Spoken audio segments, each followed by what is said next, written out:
¿Qué tal? Bienvenidos como siempre a una nueva charla. Hoy nos acompaña el doctor en Ciencias Políticas, Luis Antonio Godina. Gracias, doctor, por acompañarnos. ¿Qué tal, Mónica? Buenos. Doctor, vistos los efectos de la pandemia de COVID-19 en todo el mundo, hoy nadie duda que una de sus más graves repercusiones será la económica. Se habla incluso de que daría paso al fin de la globalización. ¿Cuál es el panorama post-pandemia que podemos vislumbrar? Y díganos si es posible realmente el fin de la globalización, al menos tal como la conocemos. Mira, yo creo que efectivamente uno de los efectos más graves que va a tener la pandemia, que está teniendo la pandemia y toda la recuperación posterior a este proceso, va a tener un impacto en la globalización. No creo de ninguna manera que lleguemos al final de la globalización, porque debemos de partir, como bien indica Thomas Piketty en su libro Capital e Ideología, que la globalización ha tenido una historia, por lo menos que se remonta a 1500, ¿no? Con diferentes grados de integración a través del colonialismo, a través incluso de la esclavitud, una muy intensa vinculación entre países antes de la Primera Guerra Mundial, pero nunca había tenido lo que pasó entre 1980 y el año 2020, tantos intercambios, tanta flujo de información, tecnologías disponibles para toda la población del planeta. En fin, creo que lo que sí vamos a ver, como bien señalas, es un ajuste de la globalización tal y como la conocemos, en función, como bien señalan muchos expertos, en función de que pronto o se obtenga una vacuna o se tarde en obtener la vacuna. Por otro lado, The Economist lo dice bien en su penúltimo número, en donde señala que en general el 90% de algo es bueno, pero para la economía es algo miserable. Entonces vamos a tener la economía trabajando, digamos, a un ritmo del 90% y va a haber partes que van a faltar. Una estimación del Producto Interno Bruto para 2020, a pesar de que a algunos no les gusta que se utilice el término de Producto Interno Bruto, pero bueno, en el mundo se usa, es que una caída de la economía como la que se espera en 2020 en el planeta se obtuvo la más grande de la historia reciente en 1945, al término de la Segunda Guerra Mundial. La segunda fue en 1946 y la tercera es 2020. O sea, ante ese escenario económico global nos vamos a enfrentar con restricciones para el comercio, restricciones para viajar. En fin, creo que esta pandemia va a imponer límites diferentes a lo que podemos nosotros haber vivido en los últimos lustros. Eso sí, sin duda va a ocurrir con una caída de la economía importante, el desempleo a niveles mundiales se estima enorme, pues, según la OIT, en miles de millones de desempleos en el planeta y en nuestro país también. Hay quien habla ya cerca de 800,000 desempleados en México solamente en el lapso de marzo y abril. Entonces, son retos que vamos a tener que enfrentar como país y como humanidad. Creo que esto, lejos de cuestionar la globalización, la va a fortalecer en el sentido que o salimos juntos o no salimos. Efectivamente. Hace unos días el Banco de México informó que las remesas en el país alcanzaron un máximo histórico de 4.016 millones de dólares. Tales cifras llaman mucho la atención, sobre todo porque miles de migrantes han perdido su empleo. Esto podría ser el preludio de un regreso, de un retorno masivo de migrantes que opten por trasladar su dinero a México para capitalizar sus ahorros, por una parte, y por otra, de ser así, en los meses posteriores, ¿cuál sería el efecto de dejar de recibir las remesas de las que dependen millones de familias? El tema de las remesas de nuestros paisanos que trabajan y viven en Estados Unidos equivale a lo que recibe el Estado por concepto del ramo 28 por participaciones. Y son superiores a lo que recibe por ramo 33, las aportaciones federales. Esa es la importancia de que es prácticamente un tercio más de los recursos que van a Puebla por el gobierno federal, el gobierno estatal, son los que aportan los migrantes. Y para la economía mexicana es el total, por ejemplo, de recursos de 2019 fueron de más de 36 mil millones de dólares. Te habla casi 2 puntos y cacho del PIB. Creo que esto es un tema central y que hecho reflejado en nuestro estado, por la cantidad de poblanos y poblanas que trabajan y viven en Estados Unidos y sin duda en nuestro país. Ahora, hay un reto para los mexicanos que trabajan allá y es que la última cifra de desempleo de Estados Unidos habla de 33 millones de desempleados. Esto quiere decir que es muy probable que ahora sí haya estadounidenses de blancos que van a querer y van a necesitar los empleos que hacen los latinos. Eso va a ser, al menos en una temporada, una presión muy fuerte para los mexicanos que demandan empleos allá. Entonces, eso nos da una idea de que los recursos que llegaron de enero a marzo a nuestro país, que fueron récord, sobre todo el último mes, pero en Puebla no es menor, 436 millones de dólares en Puebla entre enero y marzo de este año. El año pasado Puebla recibió 1.762 millones de dólares. Es decir, ya casi estamos, en este trimestre fue algo importante lo que llegó y se piensa, algunos especialistas señalan que esto se debe a que los mexicanos mandaron su dinero protegiéndose de los que pueda pasar en Estados Unidos. Lo veremos en los siguientes meses, pero el reto para los mexicanos que están allá es una competencia por empleo de manera furiosa y si regresan aquí, pues va a ser una competencia por empleo también de manera furiosa, porque no va a haber recursos presupuestales que alcancen para poder canalizar parte del presupuesto a los mexicanos sin empleo. El propio Banco de México estimó que la recuperación va a tardar por lo menos 10 años y que uno de los mayores peligros es la pérdida de empleos, justamente, que no se van a poder recuperar en el mediano plazo y que provocarán, y cito, que grandes núcleos de población queden en pobreza estructural. ¿Está el país en condiciones de paliar esta situación? Mira, lo que acordó, eso es parte de una minuta del Banco de México, de la Junta de Gobierno del Banco de México, y agregaron ahí cosas interesantes que hay que comentar. La Junta estableció que hay incertidumbre respecto al momento, las condiciones y el ritmo de la reapertura de la economía. Hay un posible resurgimiento de brotes epidemiológicos en ausencia de la vacuna o de un tratamiento efectivo, una mayor cautela para nada actividades y que los daños a los aparatos productivos y cadenas de suministro sean difíciles de revertir, especialmente si los sistemas financieros sufren afectaciones considerables.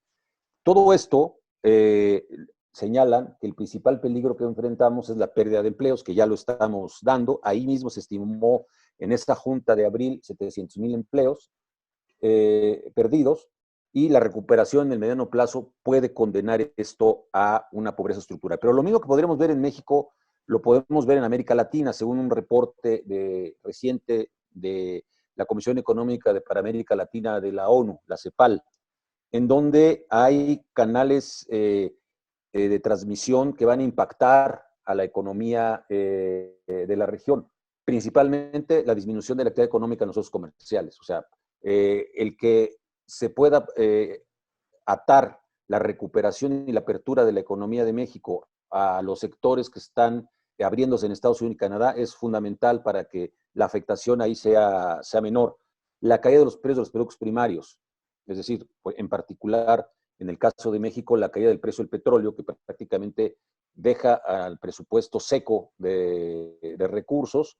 Hay una interrupción, dice la CEPAL, de las cadenas de valor a nivel mundial. Y esto se nota en la caída de toda la actividad de transporte marítimo o por vía aérea, la caída del turismo.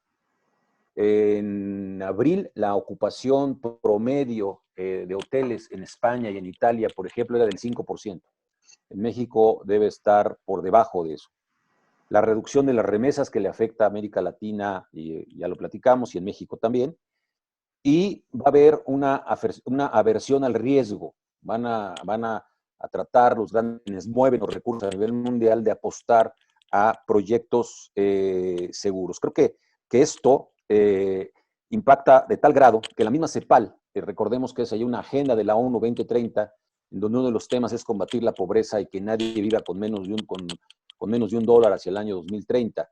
Ese objetivo, con todo lo que va a pasar, lo que está pasando y lo que va a pasar post pandemia y en lo que se encuentra la cura del coronavirus, pues se indica que esa meta, y es lo más preocupante del material que yo he tenido la oportunidad de revisar, que la meta de pobreza hacia 2030 se va a rezagar, no se va a cumplir, y eso ya lo establece la CEPAL con toda claridad.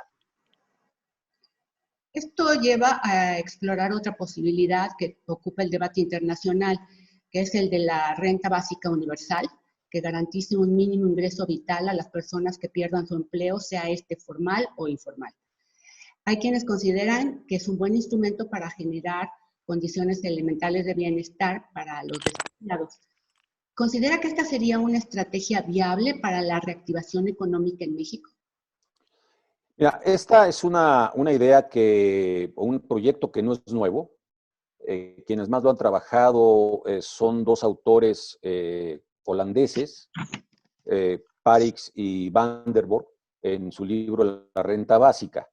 Lo propuso como un proyecto Ricardo Anaya, candidato del PAN en el año 2018, y no es nuevo. Digamos, la renta básica está contenida, por ejemplo, en la utopía de Tomás Moro, en los llamados socialistas utópicos en el siglo XIX, Fourier, Comte, Fourier, y en las leyes de pobres y en el estado de bienestar que Bismarck en su momento diseñó. No es nuevo, es un proyecto que busca que sea un apoyo en efectivo, que sea al mes, que sea parejo y que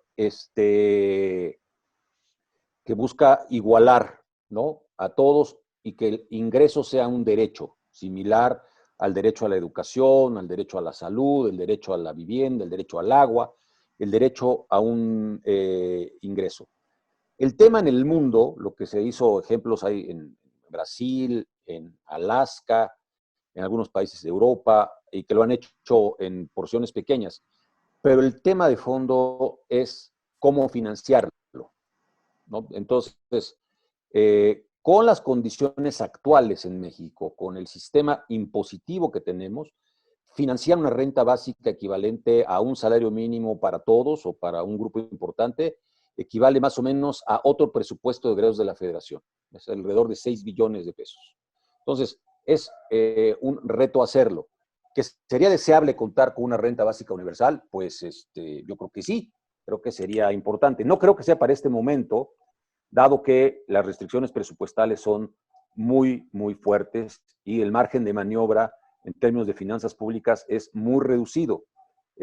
Para México esto es un proyecto a mucho más largo plazo, pensando en otro tipo de esquema fiscal, en otra manera de recaudar, en otra manera de considerar incluso los impuestos a la propiedad para redistribuirlo de manera más equitativa. Porque lo que sí tenemos muy claro es que el tema actualmente en economía es la desigualdad. O sea, el tema de la desigualdad, medida como se quiera medir, con el coeficiente de Gini o por el decil de la población que concentra mayor parte de la riqueza y de la renta nacional, en todos los países del mundo es una constante. Ha aumentado la desigualdad, como el mismo Tomás Piketty demostró en sus dos investigaciones importantes, son El Capital y el libro que ya mencioné de Capital e Ideología. Entonces, creo que para avanzar en la renta básica hay todavía mucho tramo que recorrer, y si no ajustamos el presupuesto, las prioridades y el esquema de recaudación, no es sustentable. A lo mejor lo podemos dar un año, pero ya el siguiente ya no, ¿eh? Hablando de desigualdad, es inevitable abordar el tema de las tecnologías disruptivas, como la 5G, ya que mientras por una parte estamos sufriendo los estragos de esta crisis que promete ser difícil y larga, por otra presenciamos avances que van a transformar al mundo de una manera prácticamente increíble. Me refiero a las ciudades y casas inteligentes, a la realidad virtual, la robótica, la comunicación instantánea, los medios de comunicación más eficaces y seguros. ¿Cómo se pueden compaginar adelantos de tal naturaleza con un mundo habitado por grandes núcleos de ciudadanos cada vez más empobrecidos? Mira, es una pregunta muy importante, muy pertinente, sobre todo porque vivimos también en un mundo contrastante. A pesar de la desigualdad, a pesar de la pobreza, la penetración de Internet cada vez es más importante. Por ejemplo, de acuerdo a datos de la Instituto Federal de Telecomunicaciones en México, la penetración en América del Norte es del 88%.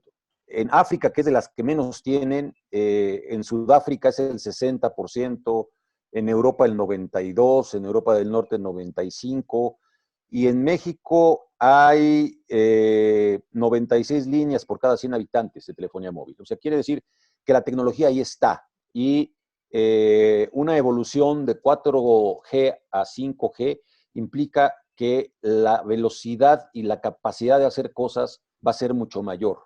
¿Cuál es el reto de política pública? El reto de política pública es que la tecnología, como se ha usado en otros países, en particular en África, sirva en la India, sirva para que la gente pueda primero bancarizarse, tener opciones, hacer otro tipo de trabajos, y que la tecnología sirva para que la gente que está en condiciones de pobreza pueda tener opciones de desarrollo a través de la tecnología, con información y la capacidad para trabajar. Este desarrollo tecnológico de 4G a 5G le va a permitir a la economía trabajar más rápido. Prácticamente los dispositivos van a estar conectados de manera más adecuada, y eso va a impactar, digamos, va a ser un efecto, va a ser un efecto en el que primero, evidentemente, van a ser las capas superiores las que van a beneficiarse, pero esto tiene que bajar, como ha bajado, como bajó el 3G, como bajó el 4G, como el celular inteligente que cada vez está más al alcance de la gente. En México, digo, 96 de cada 100. O sea, hace 20 años eran 20 de cada 100. Ha ido creciendo, y eso ha diversificado las posibilidades de integrarse a una vida con mejores ingresos. Yo apostaría a eso, apostaría que la tecnología va a ayudar a eso y no a concentrar más el ingreso. Al menos esa debe ser la intención de una política pública en materia de telecomunicaciones, que sea la integración de los que menos tienen a estas tecnologías para buscar superar el nivel en donde están. Pues esperemos que este desarrollo cumpla ese cometido en favor del bienestar y no aún de las brechas. Así es, esa sería la apuesta de política pública. Doctor Luis Antonio Godina, un placer platicar con usted. Agradecemos su tiempo y su disposición. Al contrario, y felicidades por la Universidad para Adultos. Saludos. A todos ustedes nos veremos pronto. Déjanos tus comentarios y si te gustó, dale like.